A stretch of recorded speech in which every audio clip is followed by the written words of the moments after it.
वेंकटाद्रि समं स्थानं ब्रह्मांडे नास्ति किंचनात् वेंकटेश समो देवो न भूतो न भविष्यति श्री वेंकटाचल क्षेत्रम వెంకటేశ్వర స్వామి వారు శ్రీ వైఖానస భగవచ్శాస్త్ర ప్రకారం పంచబేరాలుగా తిరువారాధన జరుగుతుంది.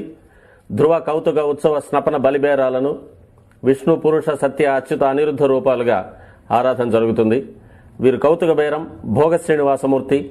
ప్రతిరోజు ఉదయం తోమాల సేవలో పాలు కుంకుమ పువ్వు అభిషేకం జరుగుతుంది. వీరికి రాత్రి ఏకాంత సేవలో పవ్వళింపు సేవకు వేయించేస్తారు. ప్రతి బుధవారం మూలవర్లకు ప్రతినిధిగా బంగారు వాకిల్లో సహస్ర కలశాభిషేకం జరుపుకుంటారు. సుమారు 1500 సంవత్సరాల ముందు పల్లవ మహారాణి సమర్పించిన వెండి బింబము భోగ శ్రీనివాసమూర్తి. ధ్రువబేరం మూల విరాట్టు వక్షస్థలంలో మహాలక్ష్మి అమ్మవారు, పద్మావతి అమ్మవారు, శ్రీవత్సం, కౌస్తుభం, ముఖమండలంలో పచ్చకర్పూర నామం, కస్తూరి తిలకం, శ్రీపాదరేణం అనే మహాప్రసాదం, నవరత్న కిరీటం, రత్నాల సుదర్శన పాంచజన్యాలు, రత్నాల కర్ణపత్రాలు, భుజములందు నవరత్నాల నాగాభరణాలు, కట్యవలంబిత హస్తం, రత్నాల వైకుంఠ హస్తం,